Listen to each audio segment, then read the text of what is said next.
बिस्मिल्लाहिर्रहमानिर्रहीम। अस्सलाम वालेकुम दोस्तों, अपनी नेक्स्ट वीडियो के साथ आपको वेलकम करता हूं अपने इस चैनल में। उम्मीद है आप सब खैरियत से होंगे।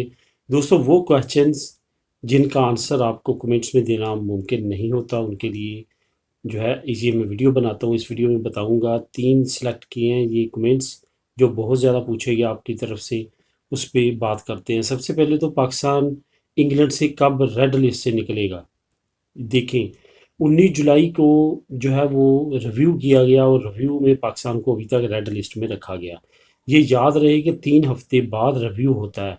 अभी अगर 19 मई को हुआ है तो तकरीबन जो है अगस्त की 10-12 तारीख तक दोबारा होगा। तो जब ये 3 हफ्ते तो अब कन्फर्म है पाकिस्तान रेड लिस्ट में रहेगा।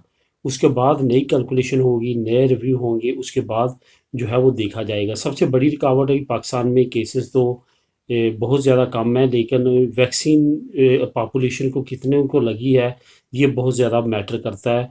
कोई भी मुल्क अब ये देखता है, किसी मुल्क को भी रेड, ग्रीन और येलो लिस्ट में निकालने से पहले, कि क्या उस मुल्क की पॉपुलेशन कम अज़ कम 50% को वैक्सीन लग चुकी है। तो अगर पाकिस्तान को देखा जाए तो बहुत ही कम लगी है, इंडिया को देखा जाए तो बहुत ही कम लगी है। यही वजह है कि अभी तक ये ममालिक जो है रेड लिस्ट में हैं।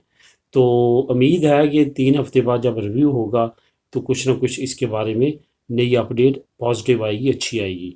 तो उस वक्त तक हमें वेट करना पड़ेगा। पाकिस्तान से यूरोप आने वालों के लिए क्या रिक्वायरमेंट है? पीसीआर टेस्ट नेगेटिव, और जो जॉनसन एंड जॉनसन की वैक्सीन है या वो लगवाई हो, ये फाइज़र की लगवाई हो, मडरोना की लगवाई हो, ये वैक्सीन आपकी लगी हुई हो, ये रेफ्यूजी यूरोपियन मेडिसिन एजेंसी जो है उसकी अप्रूव्ड है।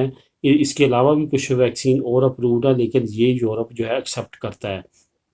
ये आपकी लगी होनी चाहिए, पीसीआर टेस्ट नेगेटिव होना चाहिए, तो आप आ सकते हैं।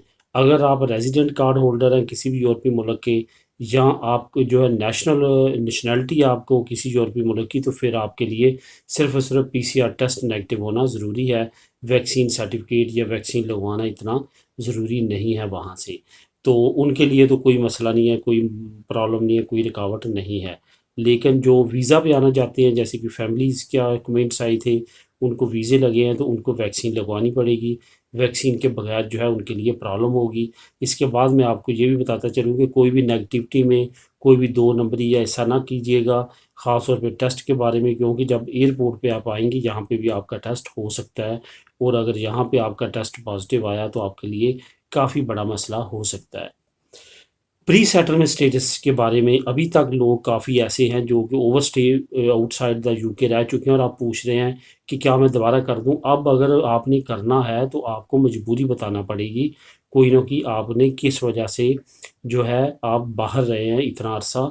तो उसकी मजबूरी अगर आपकी लॉजिक वो एक्सेप्टेबल होगी तो आपको दोबारा प्री सेटलमेंट स्टेटस मिल जाएगा।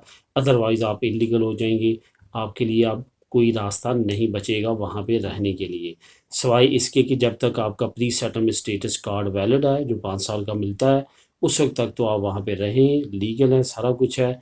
लेकिन जैसे वो ख़त्म होगा आपका आगे एक्सटेंड नहीं होगा। तो ये जो है इस चीज़ का आपने ख्याल रखना है कि आने वाले वक्त में भी ऐसे लोग जो प्री सेटलमेंट स्टेटस होल्डर हैं कि वो 6 महीने से ज़्यादा यूके से बाहर ना रहें। तो दोस्तों, ये थी वीडियो आपके कमेंट्स के आंसर्स की। मिलेंगे नेक्स्ट वीडियो में नई न्यूज़ अपडेट के साथ। अल्लाह हाफिज़।